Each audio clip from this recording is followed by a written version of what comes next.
प्रधानमंत्री ने Semicon India और वैश्विक पाटीदार व्यापार सम्मेलनों का किया उद्घाटन। कहा, दुनिया के सेमीकंडक्टर आपूर्ति श्रृंखला में भारत को स्थापित करना हमारा लक्ष्य।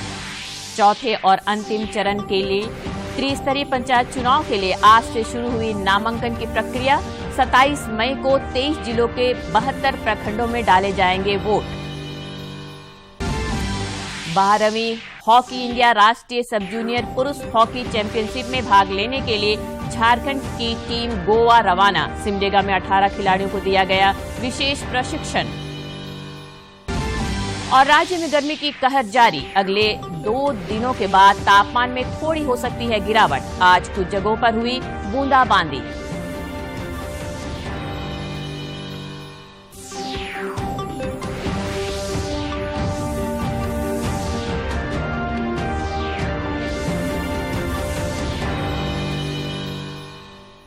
नमस्कार, खबरें झारखंड में आपका स्वागत है। मैं हूं रोज उरांव और अब समाचार विस्तार से।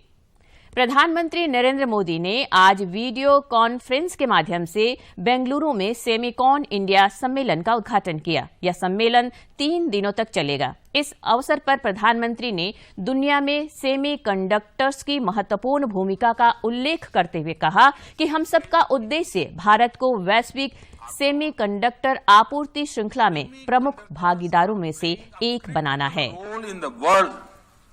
In more ways than we can imagine. It is our collective aim to establish India as one of the key partners in global semiconductor supply chains. We want to work in this direction based on the principle of high-tech, high quality and high reliability. इसके बाद प्रधानमंत्री ने video conference के जरिए गुजरात के सूरत में वैश्विक पाटीदार व्यापार सम्मेलन का उद्घाटन किया।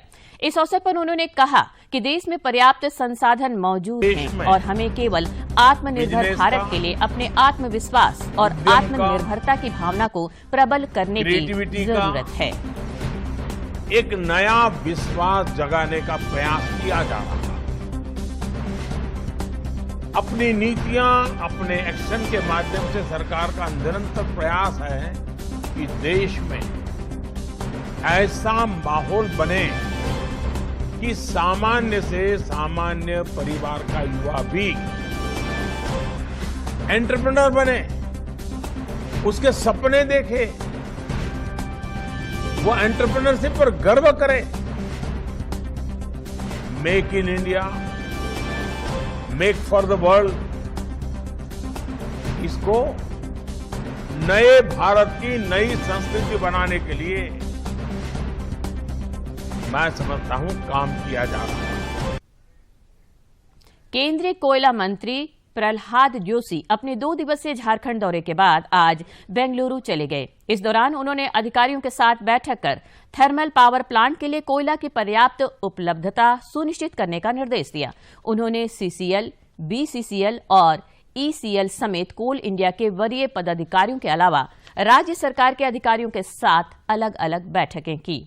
श्री जोशी रांची में भाजपा के नेताओं एवं कार्यकर्ताओं से भी मिले। पाकुड़ में आज भाजपा कार्यकर्ताओं ने पानी, बिजली सहित अन्य समस्याओं को लेकर प्रदर्शन किया, जिसका नेतृत्व पूर्व मुख्यमंत्री बाबूलाल मरांडी ने किया। रथ मेला मैदान से निकाली गई जनाक्रोश रैली गांधी चौक पहुंचने पर सभा में तब्दील हो गई, जिसे संबोधित करते हुए श्री मरांडी ने कहा कि राज्य की जनता पानी और बिजली समेत कई अन्य समस्याओं को लेकर परेशान है, लेकिन सरकार को इसकी चिंता नहीं है। में बैठे शिबू सोरेन, हेमंत सोरेन के ही लोग पूरे में लगे हो, आप दरखास्त शिकायत करें, इसीलिए आया हुआ है। क्या झारखंड मुक्ति मोर्चा के महासचिव सुप्रियो भट्टाचार्य तथा विधायक सुदिव्य कुमार सोनू ने भाजपा पर खनिज लीज मामले में मुख्यमंत्री के खिलाफ अनर्गल बयानबाजी करने का आरोप लगाया है।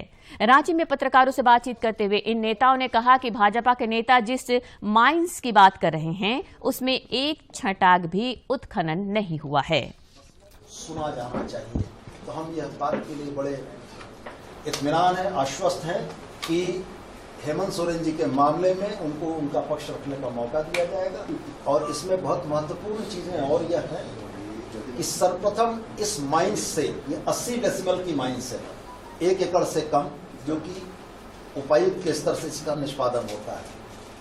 तो यह जो भ्रम फैलाया जा रहा है कि खनन मंत्री रहते हुए हेमंत सोरेन जी ने खुद साइन किया है, यह ऐसा नहीं है। चूंकि ये मामला मात्र 80 डेसिमल का है, तो डीसी रांची के स्तर से इसका डिस्पोजल होता है। दूसरी बात मैं देश में कोविड के मामलों में एक बार फिर बढ़ोतरी देखने को मिल रही है। केंद्रीय स्वास्थ्य मंत्रालय के अनुसार पिछले 24 घंटे के दौरान देश में 3,377 नए संक्रमितों की पहचान की गई, जबकि इस अवधि में 2,496 संक्रमित स्वस्थ भी हुए हैं। देश में साप्ताहिक पॉजिटिविटी रेट 0.63%, जबकि दैनिक पॉजिटिविटी रेट 0.71%। वहीं देश में कुल सक्रिय मरीजों की संख्या 17,801 है।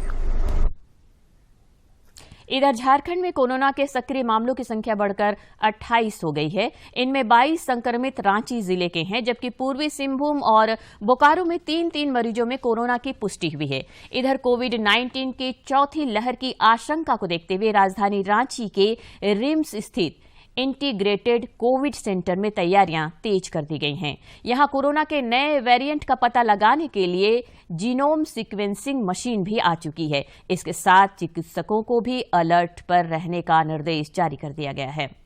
देश में कोरोना के खिलाफ जारी जंग में टीकाकरण अभियान तेज गति से जारी है। देश भर में अब तक 1,88 करोड़ 65 लाख से अधिक कोविड रोधी टीके लगाए जा चुके हैं।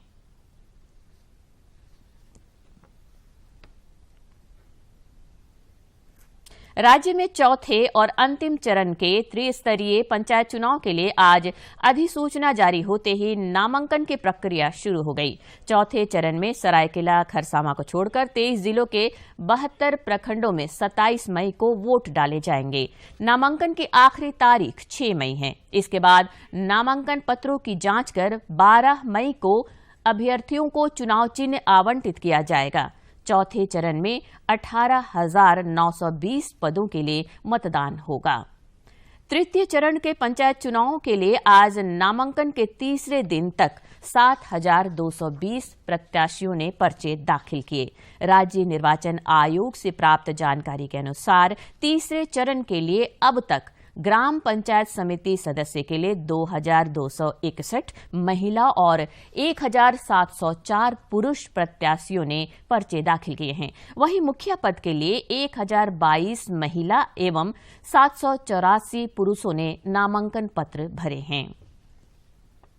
सरायकेला खरसावां जिला ग्रामीण विकास विभाग के नाम से फेक आईडी बनाकर कतिपय व्यक्तियों द्वारा लोगों को गुमराह किया जा रहा है। अभ्यर्थियों को टेलीफोन कर रोजगार सेवक और सहायक अभियंता पद के लिए 30 से 40 हजार रुपये की मांग की जा रही है। उप विकास आयुक्त सह DRDA निदेशक प्रवीण कुमार गागराई ने लोगों से इस तरह के फ्रॉड कॉल से सावधान रहने की अपील की है।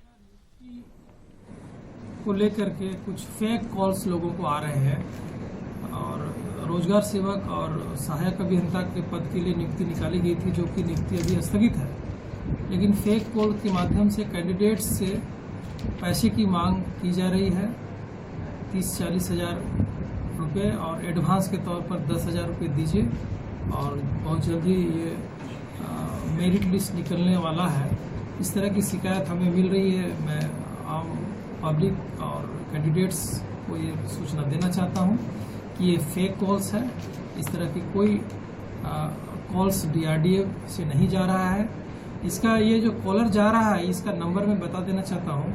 इसका नंबर है 8697148251। एक कॉलर आईडी में मनरेगा सरायकेला के नाम पर ये आ रहा है। तो मेरा सभी से निवेदन है कि इस कॉल को इग्नोर करें। पवित्र रमजान महीना का अलविदा जुम्मा की नमाज आज अदा की गई। मस्जिदों में नमाज अदा करने वालों की काफी भीड़ देखी गई। मौलाना मुफ्ती मोहम्मद वली उल्लाह ने अलविदा जुम्मा के महत्व को बताते हुए कहा कि अलविदा जुम्मा इंसानों को रमजान महीने के जाने की खबर देता है।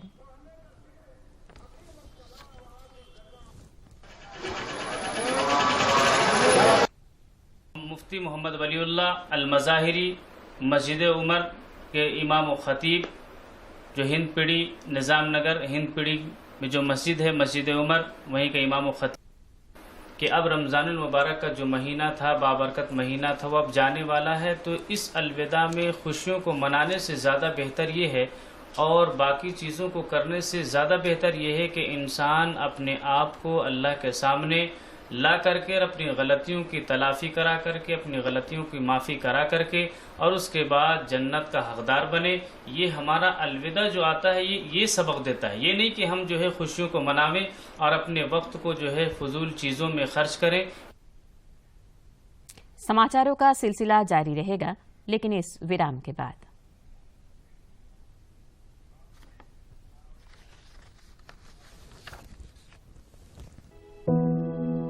ढीवा चुने जाते हैं तो जब पत्थर उथर से चप जाता है तो कट जाता है, तो कभी छेनी भी उछल के लग जाता है। यानी अभ्रक की खदानों में काम करने वाले हमारे हाथ दिखते तो कभी नहीं आपको अपने आसपास। हमारी घुटन ही तो नहीं, कहीं आपकी चमक दमक का राज। ना करें ऐसी वस्तु का इस्तेमाल जो बाल शोषण से बनी हो।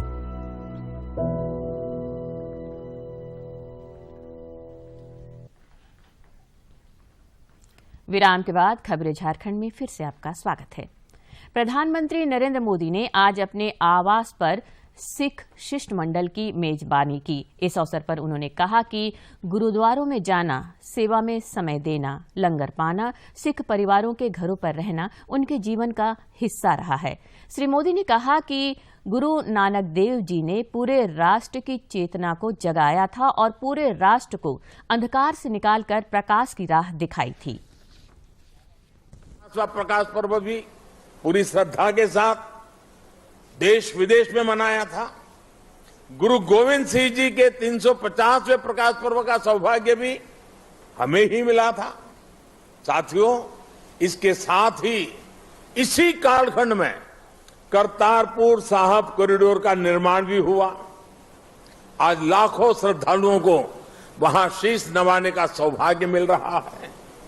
लंगर को टैक्स फ्री करने से लेकर हरमिंदर साहब को एफसीआरए की अनुमति तक, गुरुद्वारों के आसपास स्वच्छता बढ़ाने के लेकर उन्हें बेहतर इंफ्रास्ट्रक्चर से जोड़ने तक देश आज हर संभव प्रयास कर रहा है। और मैं सतनाम जी का आभार व्यक्त करता हूं। उन्होंने जिस प्रकार से वीडियो को संकलित करके दिखाया, पता चल सकता है कि पूरी श्रद्धा के साथ हर क्षेत्र में किस प्रकार से काम हुआ है। आप लोगों से समय समय पर जो सुझाव मिलते हैं, आज भी काफी सुझाव मेरे पास आपने दिए।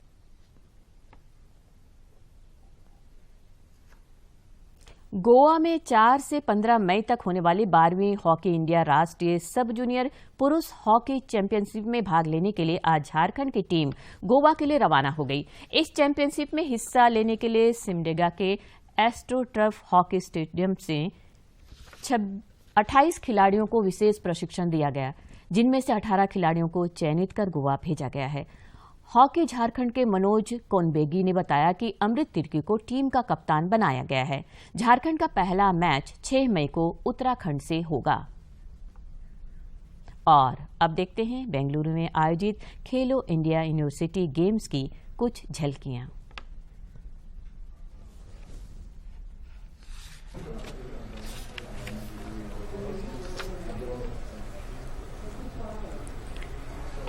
Games Season 2 has been won by the Chaudhry Bansilal University Bhiwani by 45-27 over the Veer Bahadur Singh Purvanchal University Jaunpur, Uttar Pradesh. It's a massive victory. वहीं पहली बार खेलो इंडिया यूनिवर्सिटी गेम्स में शामिल योग के खेल ने भी अपनी उपस्थिति दर्ज कराई, जो कि काफी अद्भुत रही।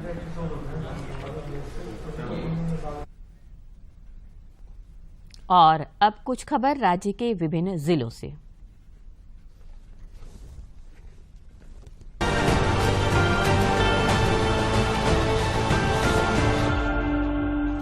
कोडरमा के उप विकास आयुक्त लोकेश मिश्रा ने प्रधानमंत्री मत्स्य संपदा योजना के निष्पादन के लिए जिला स्तरीय समिति के साथ बैठक की। योजना को धरातल पर उतारने के लिए लाभुकों के चयन की प्रक्रिया जल्द शुरू की जाएगी। गढ़वा सदर अस्पताल में आज दिव्यांग जनों का आधार कार्ड बनाने के लिए शिविर का आयोजन किया गया। उपायुक्त रमेश घोलप ने बताया कि कल भंडरिया के सामुदायिक स्वास्थ्य केंद्र में शिविर लगाकर दिव्यांग जनों का आधार कार्ड बनाया जाएगा। साहिबगंज में त्रिस्तरीय पंचायत चुनाव को लेकर सामान्य प्रेक्षक एवं व्यय प्रेक्षक द्वारा अभ्यर्थियों को चुनाव आचार संहिता एवं व्यय पंजी के संधारण के संबंध में प्रशिक्षण दिया गया। जिले में निष्पक्ष और शांतिपूर्ण चुनाव संपन्न कराने के लिए कई स्तरों पर प्रशिक्षण कार्यक्रम चलाए जा रहे हैं। पूर्वी सिंहभूम जिले के डुमरिया स्वास्थ्य केंद्र में शिविर का आयोजन कर दिव्यांगता प्रमाण पत्र दिया गया। जिले में पिछले 21 अप्रैल से अभियान चलाकर दिव्यांगजनों को प्रमाण पत्र दिया जा रहा है। कल मानगो गांधी मैदान में शिविर लगाकर प्रमाण पत्र वितरित किया जाएगा। दुमका के जामा थाना क्षेत्र के भटिनया पंचायत के समीप दुमका से भागलपुर जा रही पैसेंजर ट्रेन ने एक ट्रैक्टर को टक्कर मार दी, जिसमें ट्रैक्टर चालक की मौत हो गई। ट्रैक्टर पर सवार 2 मजदूरों के भी घायल होने की सूचना है। कोडरमा की सांसद सह केंद्रीय शिक्षा राज्य मंत्री अन्नपूर्णा देवी ने आज साउथ सिक्किम के रमंगला स्थित बुद्ध उद्यान का भ्रमण किया। इस दौरान बुद्ध उद्यान के प्रभारी द्वारा उनका स्वागत किया गया। झारखंड प्रदेश भाजपा के पूर्व प्रदेश अध्यक्ष एवं पूर्व सांसद लक्ष्मण गिलुआ की पुण्यतिथि पर प्रदेश के अनेक राजनेताओं ने उन्हें विनम्र श्रद्धांजलि दी है। जमशेदपुर का पारा 44 डिग्री पार कर चुका है। इन दिनों पूरा कोल्हान भीषण लू की चपेट में है। मौसम विभाग की माने तो अगले 4 दिनों तक गर्मी से राहत मिलने की संभावना नहीं है। पलामू के उपायुक्त ने आज अपने कार्यालय में जनता दरबार लगाकर लोगों की समस्याएं सुनी। दूर दराज से आए फरियादियों की समस्याओं को सुनने के बाद उपायुक्त ने अधिकारियों को उसका निराकरण करने का निर्देश दिया। कोडरमा जिला प्रशासन द्वारा त्रिस्तरीय पंचायत चुनाव को लेकर जेजे कॉलेज झुमरी तलेया में प्रशिक्षण कार्यक्रम का आयोजन किया गया। 2 पालियों में आयोजित इस प्रशिक्षण कार्यक्रम में करीब 900 कर्मियों ने हिस्सा लिया। धनबाद के जिला निर्वाचन पदाधिकारी सह उपायुक्त संदीप सिंह ने आज पंचायत चुनाव को लेकर प्रेस कॉन्फ्रेंस किया। उन्होंने पत्रकारों को बताया कि शांतिपूर्ण, निष्पक्ष, निर्भीक एवं भयमुक्त चुनाव संपन्न कराने के लिए जिला प्रशासन ने सभी तैयारियां पूरी कर ली है। उपायुक्त ने चतुर्थ चरण के चुनाव के लिए अधिसूचना भी जारी की। बोकारो के डीटीओ संजीव कुमार ने विभिन्न प्रखंडों में संचालित विद्यालयों के प्रबंधकों के साथ बैठक की। उन्होंने प्रबंधन से पंचायत चुनाव के लिए स्कूल वाहन उपलब्ध कराने का आग्रह किया। वाहन जमा करने के लिए समय निर्धारित की गई है।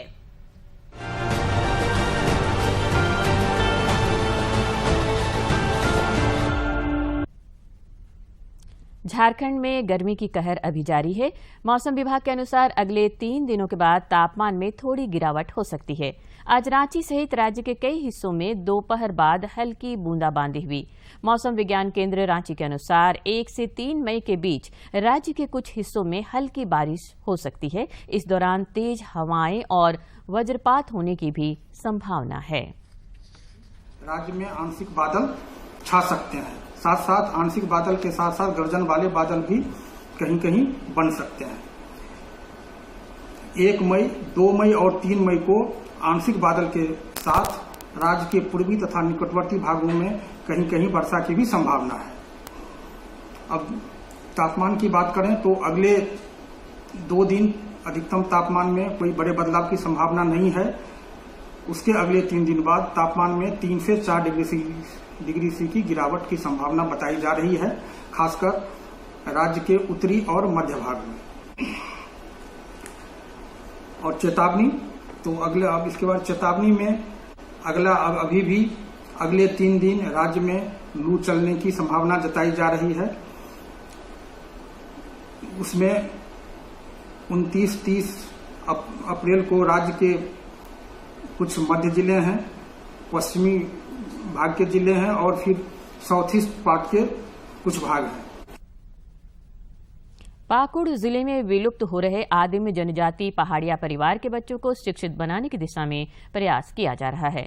आदिम जनजाति पहाड़िया समाज के बच्चों में शिक्षा की भूख मिटाने में सरकार की उड़ान परियोजना मददगार साबित हो रही है।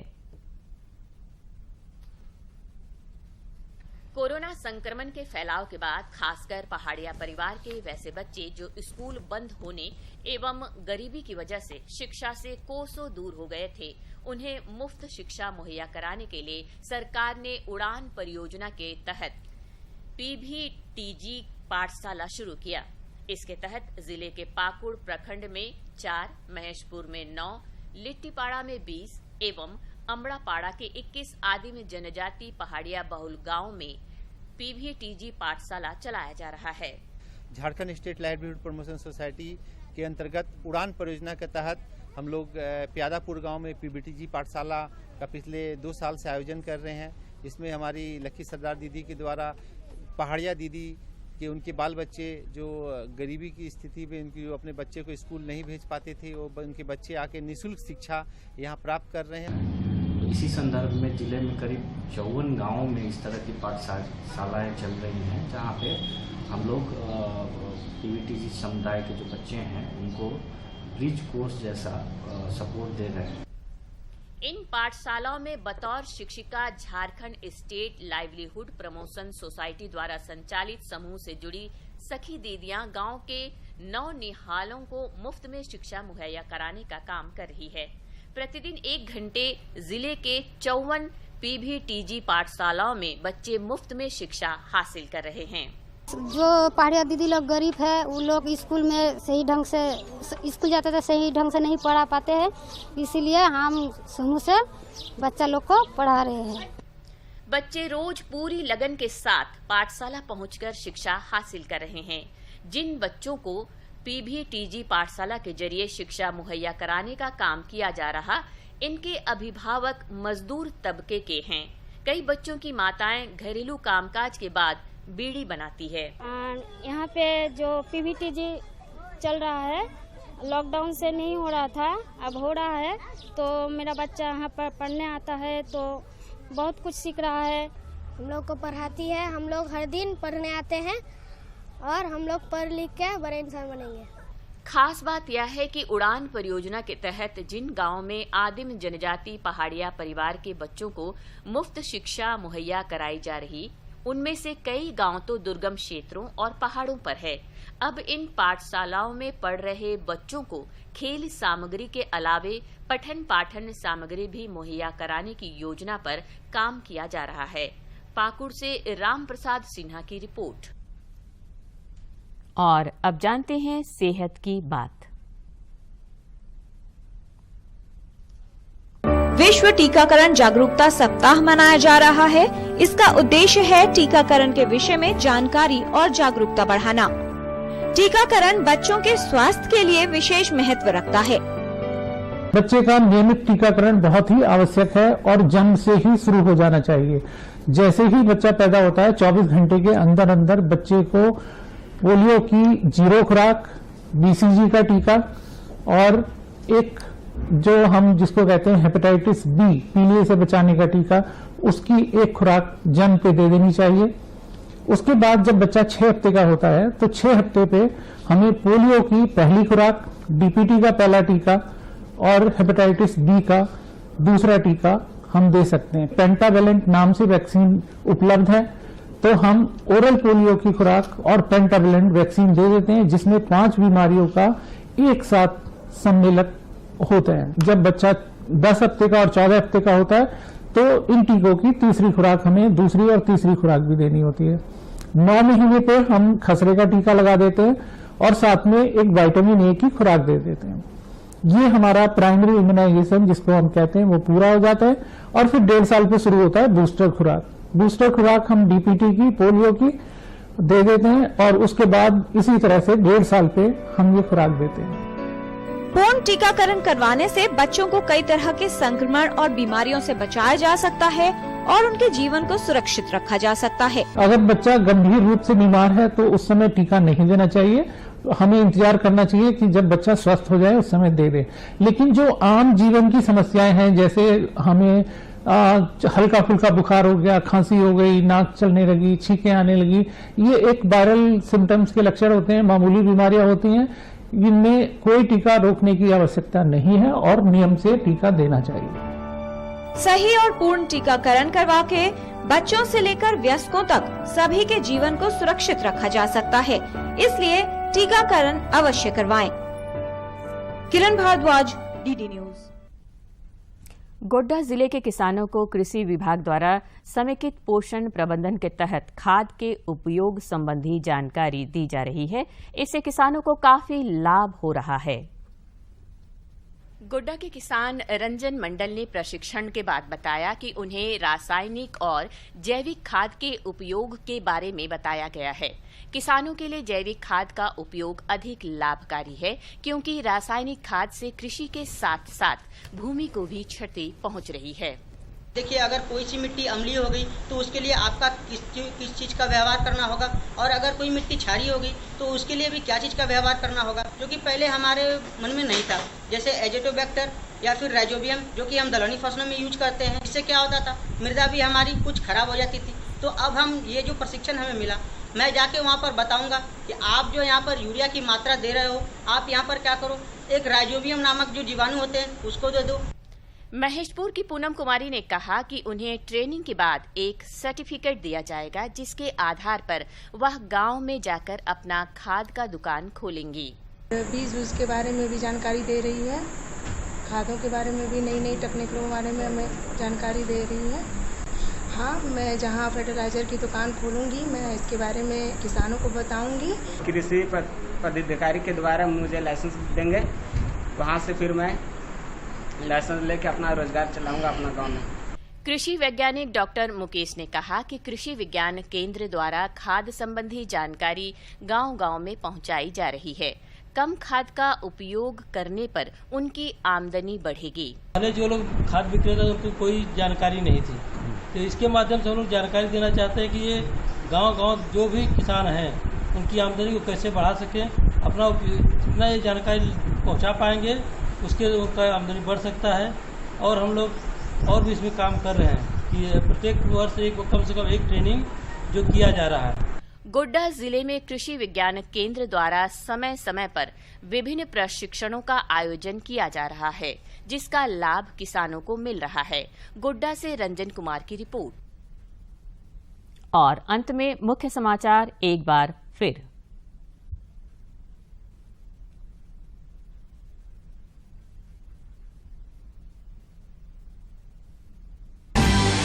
प्रधानमंत्री ने सेमीकॉन इंडिया और वैश्विक पाटीदार व्यापार सम्मेलनों का किया उद्घाटन। कहा, दुनिया के सेमी कंडक्टर आपूर्ति श्रृंखला में भारत को स्थापित करना हमारा लक्ष्य। चौथे और अंतिम चरण के त्रिस्तरीय पंचायत चुनाव के लिए आज से शुरू हुई नामांकन की प्रक्रिया। 27 मई को 23 जिलों के 72 प्रखंडों में डाले जाएंगे वोट। 12वीं हॉकी इंडिया राष्ट्रीय सब जूनियर पुरुष हॉकी चैंपियनशिप में भाग लेने के लिए झारखंड की टीम गोवा रवाना। सिमडेगा में 18 खिलाड़ियों को दिया गया विशेष प्रशिक्षण।